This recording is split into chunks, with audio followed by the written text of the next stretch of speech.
Most people think that the difference between a $1 million business and a $10 million business is more leads, better marketing, a bigger team, a bigger audience.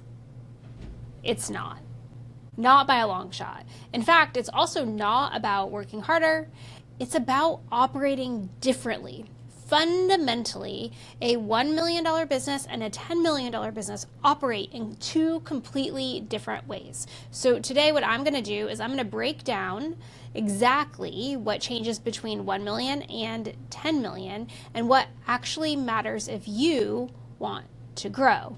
I'm Melissa Franks, your host of the Optin podcast, and this is where we go from surviving to thriving in business. Today, we're talking about the difference between a $1 and a $10 million business, between a 7 and an 8-figure business, and what you need to be aware of if you aspire to be a part of that club. Now, listen, that sort of growth isn't for everybody. If you're really happy hanging out at $1 million and that's where you want to stay, this might not be the podcast for you. If, however, you are looking to grow at all from 1 to 3, 3 to 5, you want to get past where you are today, you want to listen to this because we are going to be talking about the 5 things that you need to do to change the identity from a 7-figure to an 8-figure business. The first thing fundamentally that we need to understand is that a $1 million business is founder driven. A lot can still be done specifically by the founder. Depending on what you're selling, it may even be that it's a founder plus 1 or 2 independent contractors running the show. You have everything in your head. You know how everything works. You know who all of your clients are. And when you make the shift to being an 8-figure business, by the time you get there, what it requires you to do is retire the founder-driven business model and move into a system-driven business model. Now, there has been a lot of conversation out there in the marketplace, and we're not going to talk about it today, about AI, and that you can actually have AI agents be employees, and you're still driving the business as a founder. What I want to say to you right now, even though we're not going to dip into that, is that there is a world where you have humans and AI agents operating in your team. All of that requires the same fundamental thing: well-defined, repeatable systems and processes that allow the business to move and operate at the cadence that's expected to deliver the growth that you're looking for. At 1 million, the business is working because of you, the founder, and at 10 million, the reality is it works without you. Most things day to day don't need you involved at all. You're there for the big vision. Maybe you're there to close big deals. Maybe you're there to develop product, but you're not there to run the business and make sure that every single bit and piece works well. You've retired from that reality. Often when you get stuck, when business owners get stuck, when they can't move past a certain growth stage, it's because they're trying to scale a $1 million operating model, and that just doesn't work. I have worked with countless businesses that have been running to $1 million and then maybe got there and couldn't figure out how to make the shift long term because they weren't able to move out of doing everything and on to systems that allow them to scale over time. So we're going to talk about the 5 core differences that take you from that 7 to 8-figure business and what you need to be considering every time you make a decision, every time you do something inside of the business, to ask yourself, is this $1 million business doing this, or this is a $10 million business? And the more that you can stop doing the $1 million things and do more of the $10 million things, the more likely it is that you're going to grow faster, long-term, and keep that growth fully sustainable. So the first thing that we want to talk about is decision-making. Decision-making in $1 million businesses is reactive versus structured at the 10 million. When you're a $1 million business, decisions are based on urgency, they're based on emotion, they're based on your gut. What feels right? What should we do right now? And you're constantly pivoting. You're constantly iterating and changing and course correcting because heck, to get to 1 million, you had to experiment. And I firmly believe that in order to get from 1 to 3 million, the experimentation is over, but the refinement just begins. And that's why at 1 million, you're still really constantly pivoting and experimenting and trying new things. And then when you arrive at 10 million, as you continue that climb up, what you start to see is that you're making decisions based on data. and you are defining priorities. And not only are you defining priorities for the day, you're actually defining the priorities for the horizon. So you're spending time speaking about what's happening in the next 90 days, what's happening in the next 6 months, what's happening in the next 2 years. You're looking farther out because you know that in order to prioritize today, you have to know where you're headed in the future. $10 million businesses also have very clear filters for what gets attention. There is a very clear decision matrix and rubric to say, do I need to do something about this now or not? How important to the business is this? Is this a distraction or a necessity? $10 million businesses are incredibly good at weeding out the noise and focusing on what matters the most. At 1 million, you're still in that place where everything feels important. And the reality is that when you're in that space, nothing is important. $10 million businesses know that, and they focus on just the few very important things. The next core difference is metrics. And the metrics that a $1 million business looks at versus a $10 million business are fundamentally different. When you're at $1 million, you spend all of your time talking about revenue. You spend all of your time looking in the rearview mirror. What just happened? How did that month go? How did we close? What's our top line revenue right now? What did our expenses look like? You are looking backwards and you're looking at revenue. As you climb out of that 1 million space and you move towards the 8 figures, what you start to do is tracking leading indicators. You actually are looking at data that's going to predict what's going to happen in the future. You start to understand, if I track this, it's going to tell me what happens next, because the reality is whatever you do today is what's going to actually yield results 6 or 8 weeks from now. And so $10 million businesses look at things like conversion rates. How are we doing with our conversions? They look at the cost of customer acquisition. Is it steady? Is it increasing? Is it decreasing? What's going on? They look at lead pipeline. They look at average cart value. They really spend time looking at just what's happening right now, today in the business. And if this is true, what is the result going to be? How is it going to impact the business going down the line? I'll give you an example. Just recently, our business relies on a Google ad campaign in order to generate its leads. And it's been working fantastically for 18 months. And then all of a sudden it stopped working. It stopped spending money. And it went from spending $300, $400, $500 a day to like 30. That's a problem because that's our lead flow. And so because we were paying attention to our conversion rates, because we were paying attention to our booked calls, because we were paying attention to our pipeline, what we were able to say very, very quickly is, we have a problem. This isn't going to impact us today, but it's going to be a problem in April or May. We've got to fix it. All hands on deck. And within a couple of business days, we had figured out what the problem was. The advertising pipeline was back open. It's spending cash like crazy now. Calls are getting booked. Everything is fine. Because we weren't spending so much time focusing on how much cash we had collected in the month of March, but instead we were focused on what's happening with our pipeline. What's going on? How is this going? We were able to ensure that we could protect April and May's results because we knew what was going on. That's proactive management of your data. That's what an 8-figure business does. A 7-figure business pats themselves on the back for having the highest revenue month of the history of the business. I mean, while it's cool, it doesn't tell you what's actually going to happen next. $1 million businesses measure outcomes. $10 million businesses measure the inputs that create the outcomes, just like that advertising story that I just shared with you. Now, we're not a $10 million business, not yet, but we want to be. And so we spend a lot more time looking at the inputs, at the data that's going to predict performance, than we do looking at what actually happened in the past. Now, the third core difference is team structure. This is incredibly critical, and it's one that's often overlooked. $1 million businesses has a team that executes every task. They're task level warriors. They are the helpers. And the founder, the owner of the business, holds everybody accountable. Buck stops with the founder. They manage all of the people. They know what they're doing. They know what good looks like. They're in the weeds. A $10 million business, on the flip side, the team owns the outcomes. There are middle managers in there that are leading, directing, prioritizing, solving problems. There are clear roles, responsibilities, and KPIs. We have a client who has grown dramatically. I mean, they went from $1 million to $7 million, on track for very healthy 8 figures this year. And what that means is that the team has grown exponentially. We just went through this exercise recently where we sat down and said, who do we have? What are their jobs? And what do we need this 8-figure business to be structured like?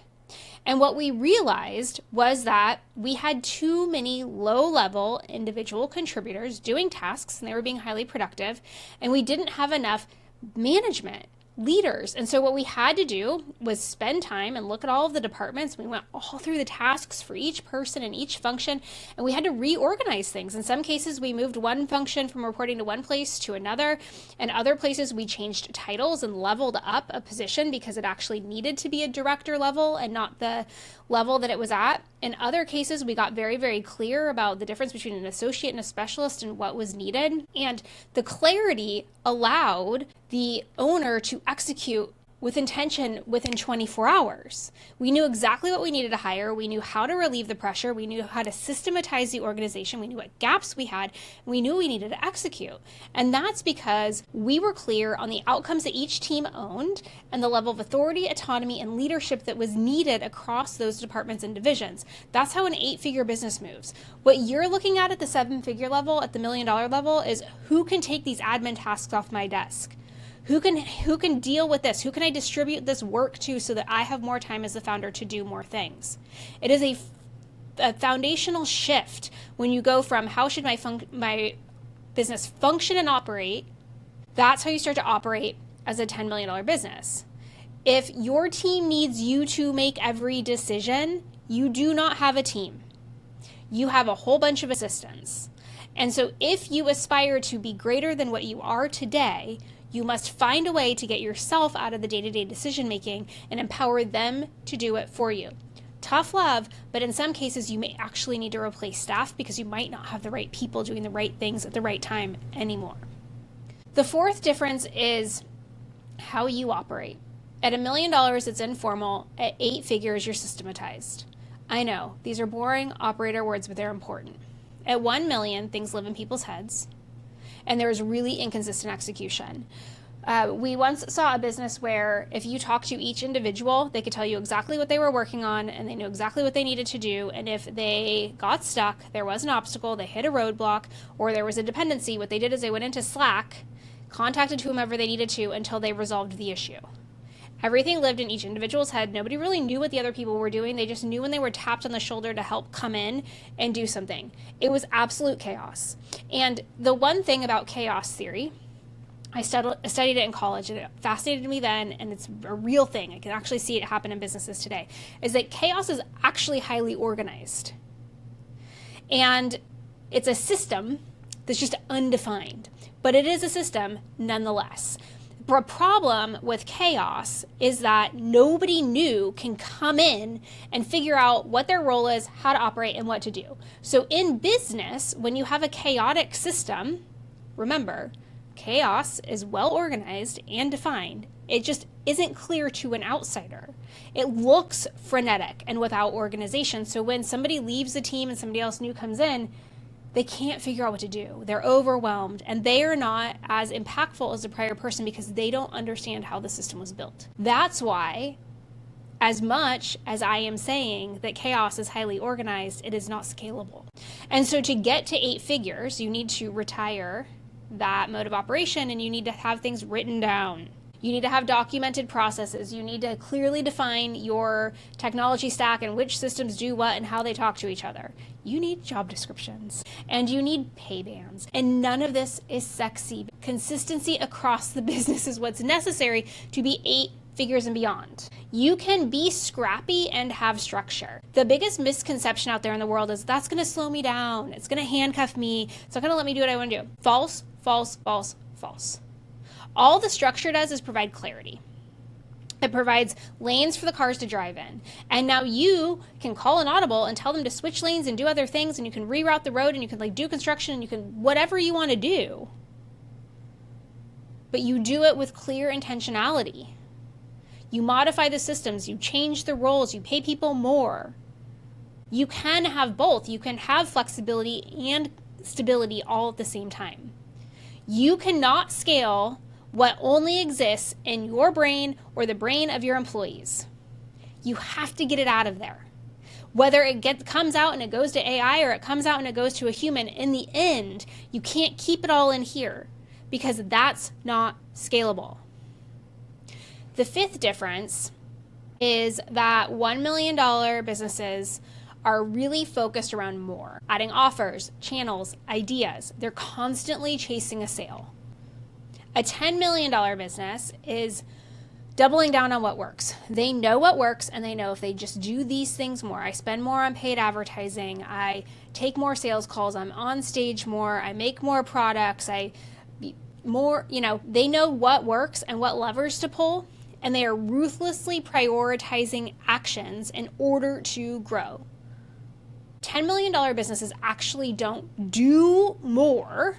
They just do less better. And that is a big difference. You can sit in front of yourself and say, well, last month I did $100,000 and I did $100,000 by selling 100 products. So in order to do $200,000, I need to sell 200 products. And you can math your way to $10 million. And I'm going to tell you right now that if you math your way to $10 million, you'll never get there. Because what that always is going to do is requiring you at a certain point, because things will start to break, I need to create more products, I need to create more offers, I need to have a new business, I need to acquire another location, right? I need to collect more things. And so if you've hit $1 million and you know how to run your business, now you need to consider about how you do it better. How can you improve retention? How can you have buyers come back and purchase from you more often? You really want to focus on being better, not doing more. So the question now might become, because you've heard me talk about this a lot, is why do businesses get stuck at $1 million and at $3 million? This is our sweet spot. This is where I see this happen the most. And it's not our sweet spot because we made it up. It's our sweet spot because this is when most businesses get stuck. When you are moving up the lane to $1 million, you are testing. You're not quite sure who you're serving, what you're selling, and how much they're going to pay for it. Once you hit $1 million, and you hit it twice, so once you've done it more than once, you're clear. You know who you are, you know who you're serving, you know what you're selling, you know all of the things, right? And then often, you just have to pour some gas on the fire to get to 3. Got repeatable processes.